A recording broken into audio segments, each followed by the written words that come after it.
Iya, jadi pada dasarnya saya masih tetap dengan saya punya pemikiran awal bahwa sejatinya iblis itu manusia.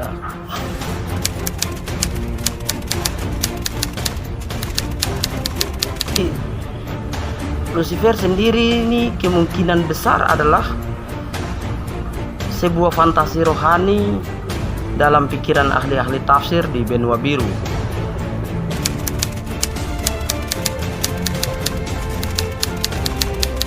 Sosok yang sebenarnya tidak pernah ada begitu dalam teks asli Alkitab Ibrani. Bahkan kepercayaan Yahudi, kepercayaan pertama monoteis, selain juga kepercayaan-kepercayaan yang lain seperti Zoroastrianisme,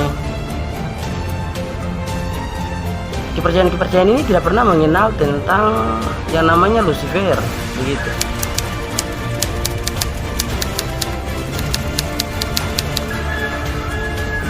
Bahkan di dalam karya-karya rasul-rasul Kristus, 12 rasul Kristus itu juga tidak pernah mengenal tentang namanya Lucifer begitu.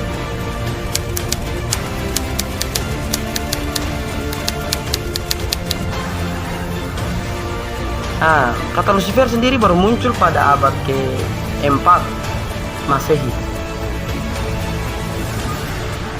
Pada terjemahan bahasa Ibrani ke bahasa Latin, Alkitab Vulgata, yang diterjemahkan oleh Saint Jerome. Ibn Sakar ini menjelaskan tentang putra sang fajar. Lalu kemudian dalam bahasa Inggris diterjemahkan sebagai Lucifer. Padahal Lucifer sebenarnya ini dia ketika dikaitkan dalam kitab Ibrani sebenarnya dia tidak ada.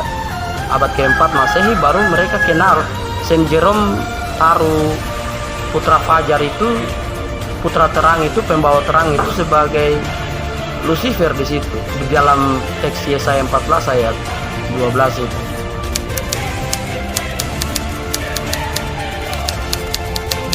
Padahal bahasa Lucifer sendiri dalam konotasi bahasa Yunani itu adalah kata sifat yang kemudian mau menjelaskan, penafsir-penafsir harusnya menjelaskan kepada pengikut-pengikut Kristus bahwa sifat ini yang kemudian menjatuhkan umat manusia begitu. Jadi kata Lucifer diindikasikan untuk menjelaskan tentang sifat, bukan terkait dengan malaikat yang jatuh.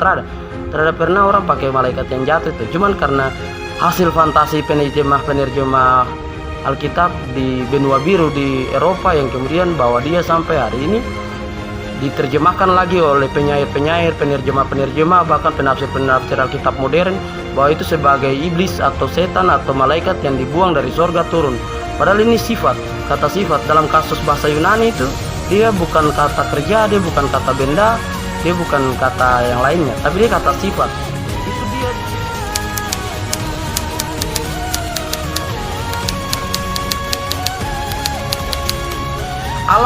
Allah membuat sifat ini untuk bagaimana ada di semua manusia. Ketika sifat kita tidak terlalu mengenal Allah, maka sifat ini yang akan muncul. Karena kata Lucifer ini selalu diindikasikan dengan dosa kesombongan, dosa keserakahan, dosa kejahatan. Ini yang kemudian disematkan sebagai satu sifat begitu yang dimiliki oleh Raja Babel atau kerajaan Babilonia yang akan diruntuhkan Tuhan.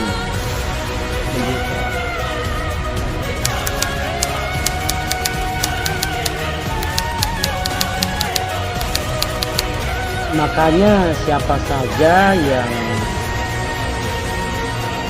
sombong, yang angkuh, yang memakai kekuasaan untuk menindas orang-orang percaya, membunuh orang-orang percaya, menghancurkan orang-orang yang percaya kepada Yesus Kristus sebagai Tuhan dan Juru Selamat, mereka adalah Lucifer, dan Lucifer sudah pasti akan dijatuhkan dan dihancurkan oleh Tuhan sendiri.